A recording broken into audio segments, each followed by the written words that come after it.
ये खौफनाक कहानी पुरानी दिल्ली की रहने वाली आयशा बी ने हमें सुनाई है। उन्होंने अपनी पहचान बताने के लिए हमें मना किया है। मेरा नाम आयशा है। मैं अपनी फैमिली की आखिरी ज़िंदा मेंबर हूँ। जो दास्तान आपको सुनाने जा रही हूँ वो सिर्फ़ एक कहानी नहीं है, बल्कि मेरी ज़िंदगी का सबसे बड़ा खौफ है। ये सब उस वक्त शुरू हुआ जब हमारी फैमिली एक नए शहर मुजफ्फरनगर शिफ्ट हुई। मेरे पापा हमारी ज़रूरतें पूरी करने के लिए दो दो नौकरी करते थे। उनकी आमदनी तो बहुत कम नहीं थी, पर हम अपने खुद का मकान लेने के लिए सेविंग करना चाहते थे। पापा ने शहर के बाहरी इलाके में एक पुराना और सस्ता मकान किराए पर ले लिया।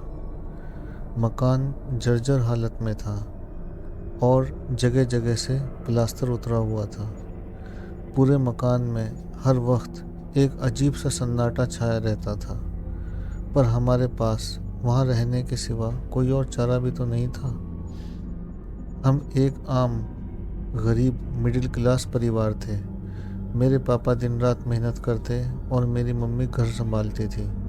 मेरा बड़ा भाई अभी पढ़ रहा था और मैं सबसे छोटी हर वक्त अपने बेहतरीन फ्यूचर के ख्वाबों में गुम रहा करती थी। पर हम में से किसी को भी ये पता नहीं था कि ये घर हमारे सब ख्वाबों को बिल्कुल मिट्टी में ही मिला देगा। पहली रात से ही अजीबो गरीब सी बातें होने लगी। लकड़ी के दरवाजे अपने आप खुलने लगे। बार बार बिना पावर कट के लाइट चली जाती थी और दिल को डरा देने वाला अंधेरा हो जाता था। और फिर हमें अक्सर अजीब नामालूम सी फुसफुसाहटें सुनाई देने लगी। मेरी मम्मी इस सब को घर की पुरानी हालत का असर बताकर टाल देती, मगर मुझको उनकी आंखों में डर साफ नजर आता था। एक रात जब सब लोग रात का खाना खा रहे थे तो मेरे भाई के हाथ से प्लेट गिरकर टूट गई। उसने कहा कि किसी ठंडी चीज़ ने उसकी कलाई को पकड़ा था, मगर मेरे पापा ने इसको मेरे भाई की लापरवाही कहकर टाल दिया।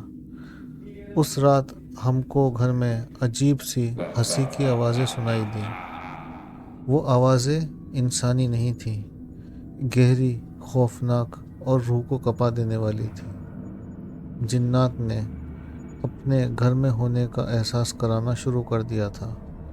मेरी मम्मी सुबह उठती तो उनके हाथों पर खरोंचे होती। मेरे भैया को ऐसे ख्वाब आते जिसमें कभी कोई उसका दम घोंटने की कोशिश करता, कभी वो अपने आप को किसी बड़ी मीट फैक्ट्री में बंद देखता। कुछ दिन बाद चीज़ें अपने आप इधर उधर होने लगीं। कुर्सियाँ खिसक जाती और दरवाजे ज़ोर से बंद हो जाते, जबकि हवा तक नहीं चल रही होती थी। मेरे पापा, जो एक रियलिस्टिक और स्ट्रेट फॉरवर्ड इंसान थे, अपने दफ्तर के पास वाली मस्जिद के एक मौलवी को घर ले आए। मौलवी साहब ने हर कमरे में जाकर कुरान की आयतें पढ़ी, मगर इससे जिन्नात और ज़्यादा गुस्से में आ गए। उस रात ऐसा लगा कि जैसे पूरा घर ही हिलने लगा हो।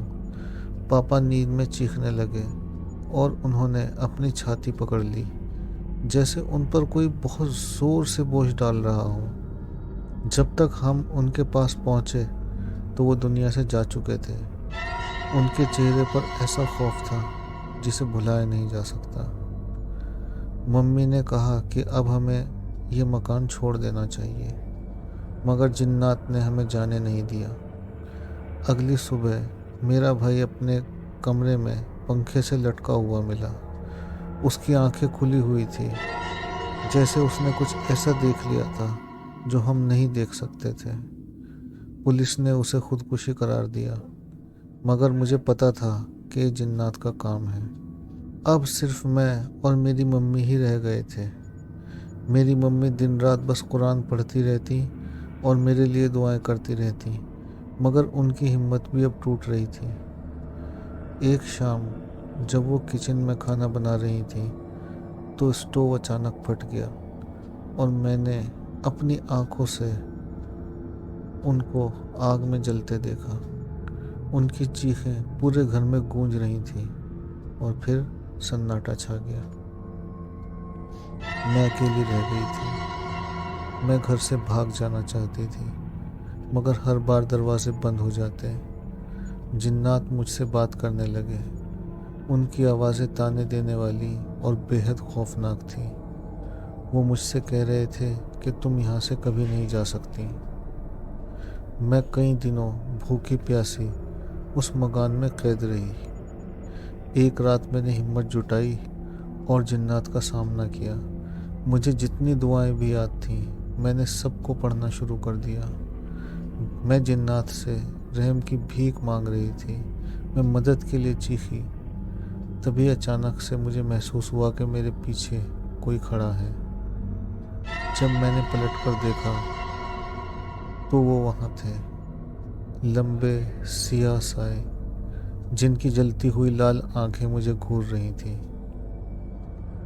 उन्होंने मुझ पर हमला नहीं किया, बस खामोशी से मुझको घूरते रहे, जैसे मेरे आने वाले कल का फैसला कर रहे हों। फिर उन्होंने कहा, तुम दूसरों जैसी नहीं लगती, तुम जा सकती हो, मगर हमारी लानत तुम्हारे साथ जाएगी। अगली सुबह दरवाज़ा खुला हुआ था। मैं लड़खड़ाते हुए बाहर निकली। मैं कमज़ोर और टूटी हुई थी। पड़ोसियों ने मुझे देखा और मुझे अपने घर ले गए।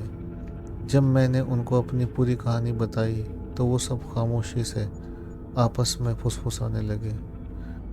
उन्हें उस मकान के बारे में सब पता था, सब जानते थे, मगर कोई इसके बारे में बात करने की हिम्मत नहीं करता था। उस दिन को 12 साल गुजर चुके हैं, मगर वो यादें अभी भी मेरा पीछा करती हैं।